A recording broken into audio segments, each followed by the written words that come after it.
thought I might do us a little update because I'm aware I usually get to the spot where it's running, and then I tend to forget to do any vlogging. So there's me remembering. What happened in the last video? Christ, I'm not even sure if I updated it driving or not. I know it started in the last video. Well, it's driving. You can probably tell because it's facing the wrong way. It's down on all its wheels. Back, fuck me, it's low. But the ring on that side is jammed, so I can't really get it up any higher. And when I look at pictures, which I'll insert now, the arch gap at the edges of the bottom is quite big, which is an indication that you've either gone too low or that you've reached the point where your wheels are too small with your tyre combination. And these are 45s. I put the 50s on the back and I scrubbed the arches, so I put the 45s on the back, which is the whole point why I had staggered tyre sizes, because when I had the Fiesta I wanted to know which combination worked best. I'll use the picture, but you can see there's too much gap at the bottom because the radius of the wheel is too small. So I feel like it's going to end up on bloody 17s or 16s at least. So I'm probably not going to get too invested on changing the height of the back anyway. Ride height is going to probably stay as it is on the back. I need to bring the fronts down because the rings on them still move. I don't know why that one sees in. Obviously I can cut it off, but I'd have to replace the ring. And it's those John TA Technics brand, so what's the likelihood I'm actually going to get spares for them? I don't know. I'd rather leave it for now. If I have to, I'll bring it up. But when I put 16s, 17s on it, I imagine it'll come up anyway. Because obviously the wheel's bigger. And those tyres, I'm not going to get smaller profile tyres than them. Even if I do get 17s or 16s. I got wheels on the Cougar I could try. They're 17s with average size tyres. But the front needs to come down to even it out. I don't mind it being that low for now. It might do my head in after dailying it for a while. Paintwork, I give this a buff very quick. I was preparing the Mrs. car for Ford for the spoiler, needed a rub down after it was painted. So I'd done this area here, and as you can see, it comes up alright. Someone stored a tin can, and it's eaten through the paint. So I can't do anything about that other than touch it up or respray them on it. Interestingly, I still have diamond white from when I sprayed the Capri last. And paint doesn't seem to go off. It's still okay. But there's not much. There's only, I don't know, 200ml or something. What am I doing now? I'm taking the windscreen out because the bonnet latch was broke. Whoops. When it was sold to me. And it come up when I was doing 25 miles per hour, taking it around the village, testing it out, and it just went smack. So I'm having to replace it. I've got a windscreen, got the screen rubber, and I've got glue. So today I become an auto windscreen technician. Another thing to add to my repertoire of demands that I need to do to cars. It's running good, it's running really good. I've put more fuel in it, and it's diluting the old fuel more.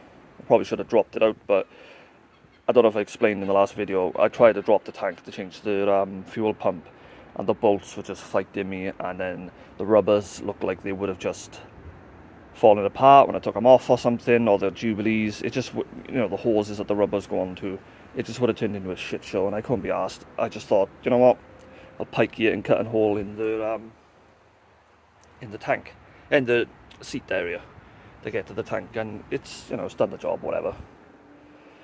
It's running good now. Now it's got more clean fuel in it. I've put Red X in it as well. It's just running nice. Under here, completely standard looking. I haven't even changed the cam cover yet. Not something I'm planning on doing quite yet. I want to get it to the point where it's standard, and then I can enjoy it as a standard car, like I would have in the 90s or whatever. I know it's got the coilovers, but they're not too different to the standard ride feel, I feel like. They're just a bit firmer. They don't bottom out crash, nothing like that, they're just firmer. So I am actually kind of close to what I would have experienced back in the day when it was standard. Apart from the ride height not being quite so high. But I'm all for that, to be honest. The wheel idea I just mentioned, I don't know what it means for my 3-spokes, because please ignore the CV grease. I haven't cleaned them properly yet.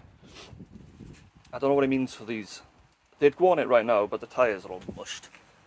They were old to begin with, and 2 of them have got bulges, and that's why I took them off the Fiesta in the first place when I had the crash, so I don't want to use them. So I don't know what that means, because obviously they're 15s. I could put 50 profiles on them, and then they would fill the arches a bit better. It don't look so bad there, but I haven't come down enough. I don't know. I'm painfully aware an Escort accepts 16s really nicely, especially after my last car. Problems arisen. I was driving it around the village, and I put the heater on to see how the engine was up to temp or not, and then I heard a bubbling noise and the car filled with water. So the matrix is knackered. And I'm told it's a dash out job, so I'm not particularly keen to do that. All the interior's in, front and back. We have all seat belts now, because I didn't have 3 of them. The roof lining needs doing. I've got the stuff to do it. It's a nice black one, which will go nicely with the A, B and C trim. I don't know why it's a white roof lining, to be honest, when everything else is dark. All the interior's back in and I'm happy. So now it's just to do this windscreen. So far it's been a case of take the bolts out for the windscreen wipers, the caps on top of the screws, take the screws out, give them a good knock before you do it, because they rust a little. And then, and I know this sounds a bit big-headed, but my car is quite rust-free in the sense that it hasn't been sat outside all its life. So expect a little worse in some scenarios. And then those little tabs come out, which are the ones that hold the screws in, and they pinch down, and then your scuttle is free. And then this is where you find out how fucking the bodywork is. Wow, okay. That looks like some lip damage there. Do you know what? I don't think many people have seen an Escort that clean in a while. So what I understand is, it's bonded the entire way around. However, on the bottom it just sits on the scuttle. And then here starts the rubber. It goes up, around, and then down. And that is the only rubber it tends to actually have. But that's more for a weather sealing on the outside than anything, I think. Not enjoying this. So far, I got a system of... by the way, this wouldn't in no way save the windscreen. So if you're trying to actually take one out and keep it, don't do it this way, because it isn't working. Lever in, so I can get this long blade in, and then it's just hacking away at the glue, really. So lever, hack. And while I lever, obviously it breaks the glass more, but gives me the sort of leverage behind the blade where I can actually move it, otherwise friction just gets in the way. So at the minute I'm just cutting the glue.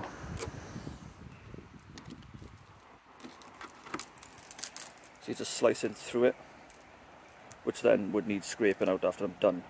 I think I'd rather put a sheet down inside, but I haven't really got one. No one that isn't dirtier than what I'm doing. And you can see the shelf in there where the glue sits on. It's going alright, it's just bloody messy. Okay, I've got most of it out.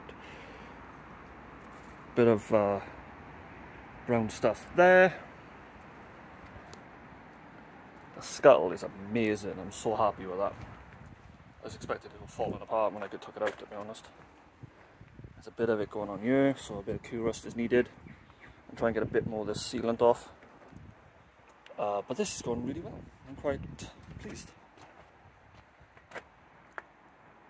I'll have to start taking the sealant off the new windscreen as well, because it's got quite a bit still on it. A bit concerned about doing it because I don't want to crack it. I can't really put it on like that, it'll sit too high. But again, a lot of glass everywhere. A lot of sealant as well.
Okay, windscreen is prepared. I've left a slight film of the old sealant, just as the new sealant suggests. I've Q-rusted and then just put a dab of paint on the rusty areas just to give it something to protect it from. Now it's a case of applying this primer to the aperture. That needs to dry, and then it's a case of doing the same to the windscreen and then running a bead of the sealer on it.